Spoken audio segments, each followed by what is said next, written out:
This is Marty Stewart with SeminarSecrets.com. You can hear the complete version of this big seminar interview by going to www.seminarsecrets.com.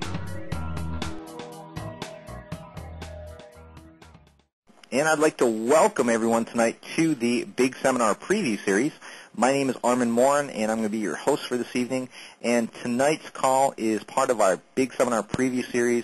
Tonight's guest speaker is Carl Galletti, and Carl is going to be talking with us about many different subjects. And if those of you that don't know Carl, he's a fantastic copywriter. In fact, he's one of the world's top copywriters, to be exact. In fact, he's written ad copy for people like Gary Halbert, people like Jay Abraham. He's done a lot of different things on and off the Internet, and we're going to tap into his brain tonight and find out as much information that we can to give you as much information that you can take home and apply to your business today.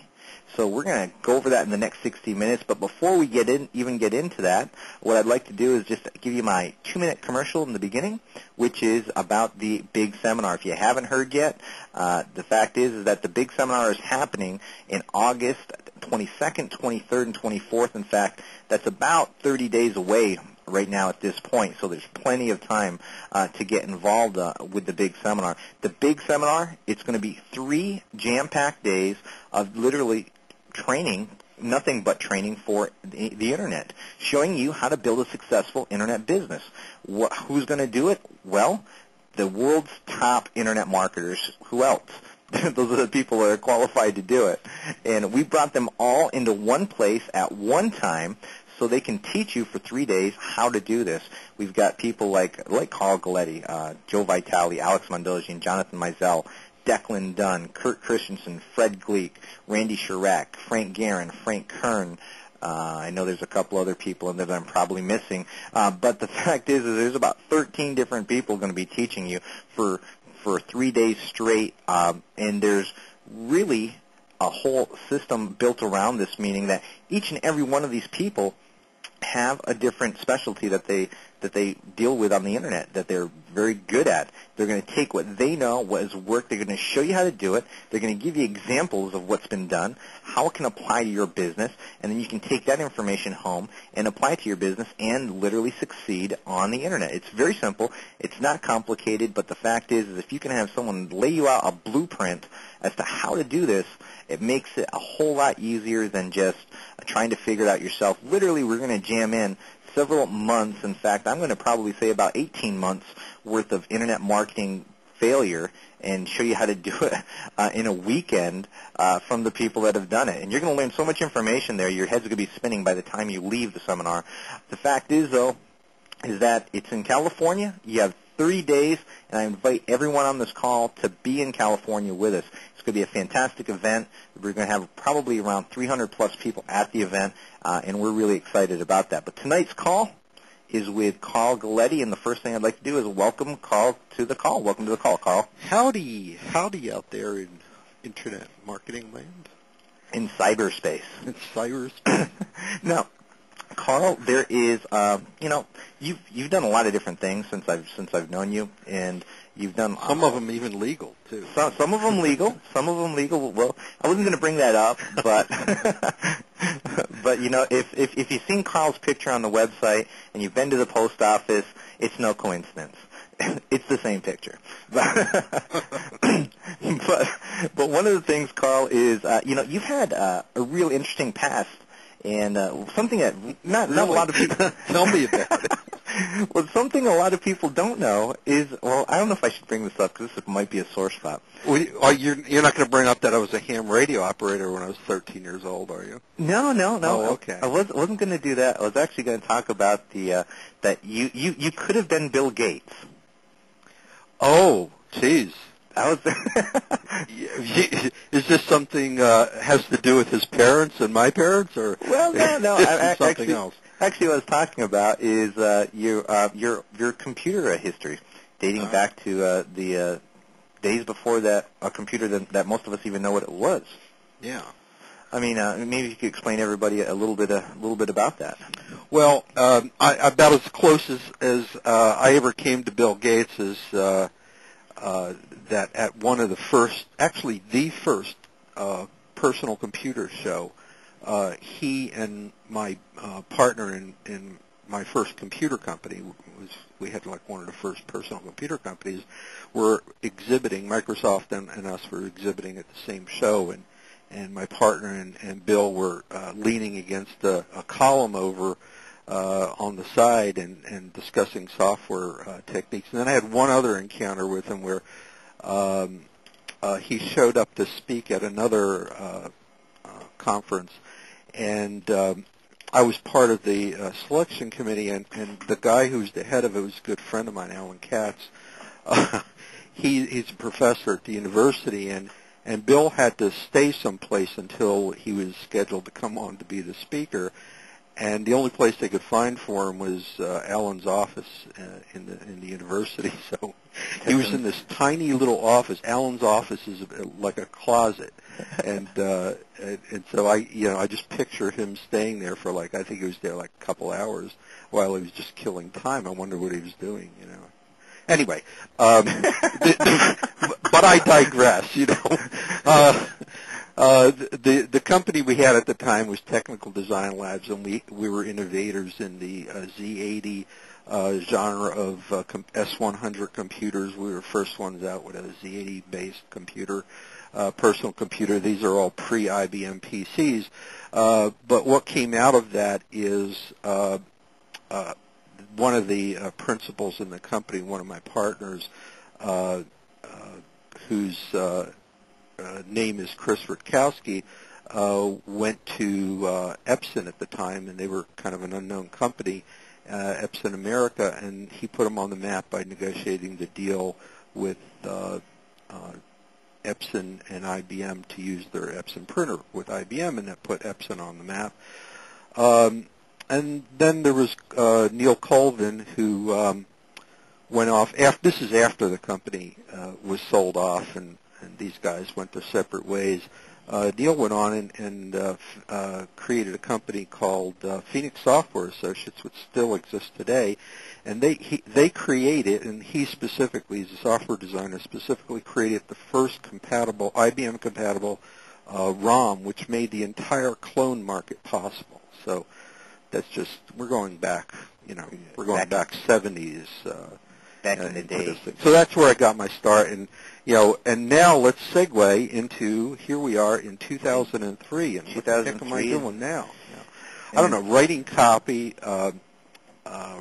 doing internet marketing, just generally hanging out with my friends, at conferences and stuff. Sounds good to me. But let's get. Do you think there's anyone who has anything they'd like to know about internet marketing and what that might be? Well, let's talk about. What do you have a definition that you'd like to share? No. Oh, okay. I'm just asking you. Well, I've got a few things I want to talk about, but I thought before I did that, maybe there's some burning question in everyone's mind that they'd like to know, and maybe you're tapped into that. Okay, well, yeah, I got a question for you. I think that many people want to know. Okay. I think it's the same question that many people ask ask very frequently to avoid mistakes, and that is, what's your opinion of the biggest mistake that people make online? I haven't the vaguest idea. No. Well, my opinion, and it's a prejudiced opinion, but I think I have enough substantiation to back it up, is that they don't pay very much attention, and some don't pay any attention at all to the copy, the words. We use copy as a term for us, the guys in the business, for the words that are in an ad or in a promotion, some sort of thing like that. And there's an actual technology of that. There's, people have actually, built some techniques around that.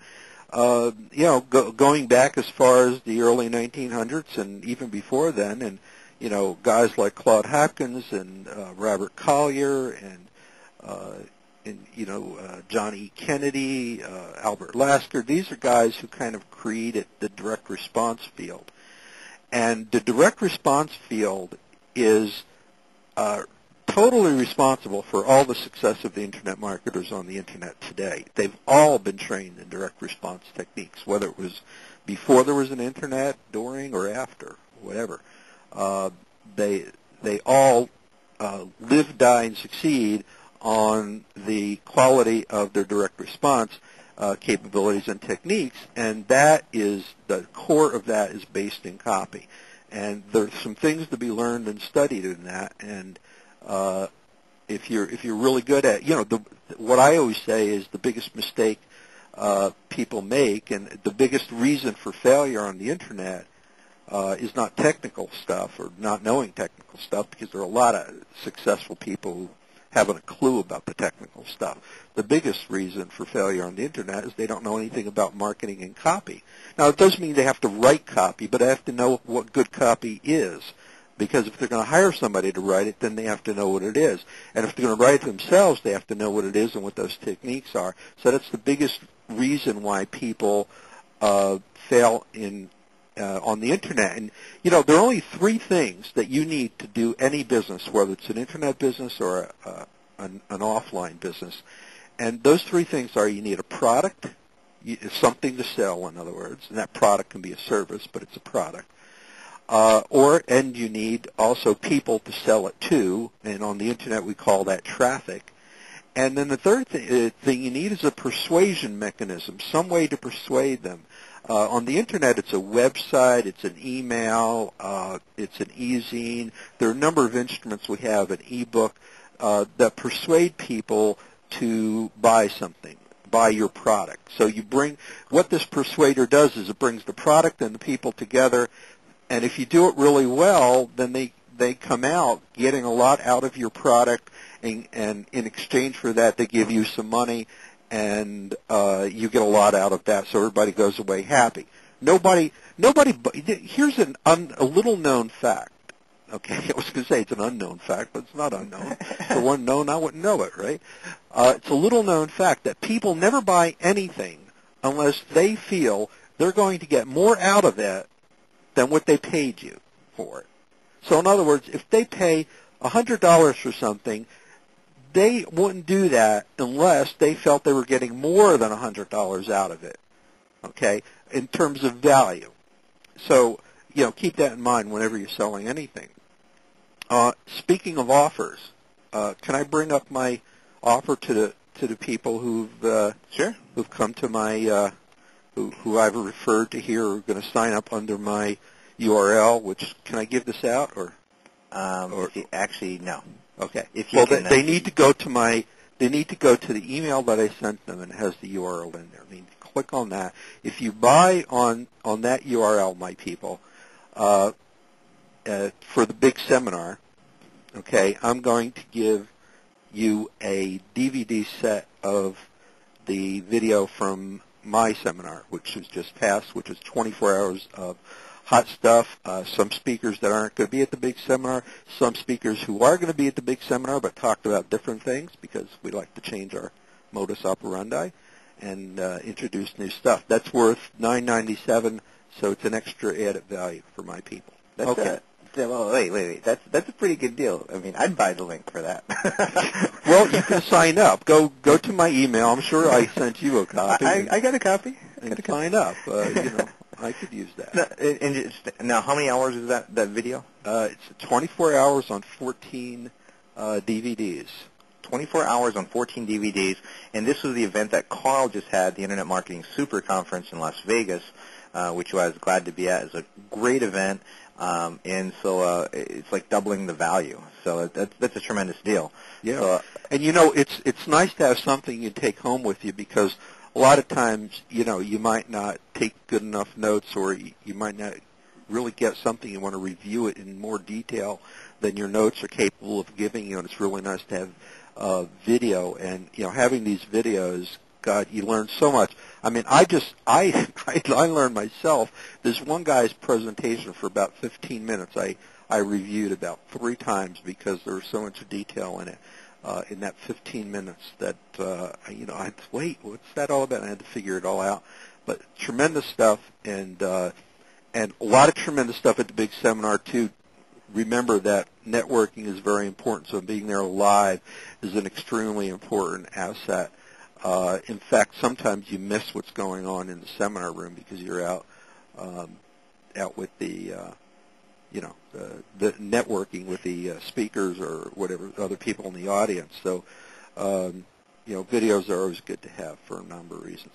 So anyway, okay, that aside, let's get back to some good stuff because actually my whole talk here is going to be one big commercial because what I've discovered is that for me the biggest content on the internet, the thing that gives me the biggest value is discovering products that help me market better, And I'm gonna push somebody's product right now because it's a great product, but there's a good reason, there's a good copy reason for it, and it's something that I think very few people know or realize, but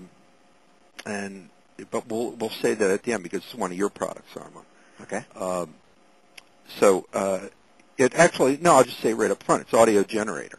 Okay. Sure. So if you've seen this audio generator, I don't know if you fully comprehend the power that this thing is going to bring to the internet. But let me give you a little demonstration. A long time ago, Corning Glasswork, which makes unbreakable glass now, when they first discovered this unbreakable glass process, they sent their salespeople out into the field, and they had they knew who was good and who wasn't and who's in between. And at the end of the year, the guy who won the top sales position was somebody who, until that point, had been a pretty mediocre salesman. They didn't know what he had done new, but at the awards banquet, they decided to get him up, put him on the spot, and say, what is it that you did that allowed you to sell so much unbreakable glass? Well, he said, well, here's my technique. He said, I take a little piece of sample unbreakable glass, and I take a ball-peen hammer. That's the one with it's got a round head knob on the one head. And so I take it into a customer. I say, how would you like to see a piece of glass that doesn't break? They say, sure. So I put the glass down on the desk. I take the hammer, and I hit it as hard as I can. I could see everybody jumping away from their desk. And he said, then I say, how much would you like? And he'd take the order and walk out. Well, he was the top salesman, and so the people in the sales department, not being dummies, decided, hey, we're gonna give this method to all of our salespeople. So they gave everybody a ball-peen hammer, a sample piece of glass, taught them the method, sent them out in the field. They sold more unbreakable glass than they ever dreamed of. But at the next awards banquet, this guy is still the best. And they wondered why, because they thought when they gave an even playing field to everybody that this guy would fall back into his old patterns. And so what made him still the number one person? So at the awards banquet, they again asked him what he did. And he said, well, I knew you were going to steal my idea, so I had to come up with something better. So what I did is now I walk into the customer. I say, how would you like to see a piece of glass that doesn't break? I hand them the piece of glass. I hand them the hammer, and I say, hit that glass as hard as you can. And they hit it, and they can't break it. And I say, how much would you like? Okay. Now, what does this prove? What's the whole magic? It's a nice, cute little story, but what's the real essence? What's the learning that we can get from this thing? Well, the thing that's learning is that when you bring the experience, give the experience more dimension and bring it closer to the customer, okay, you can sell more. What the audio generator has done is to give you a simple, quick way to bring audio to the web with very little pain, and what that does is it brings a new dimension, okay? You have just listened to a portion of this Big Seminar interview. To get the complete version, simply go to www.seminarsecrets.com. Find out how you can attend the next Internet Marketing Big Seminar. And for a very special offer you can't refuse, visit www.seminarsecrets.com.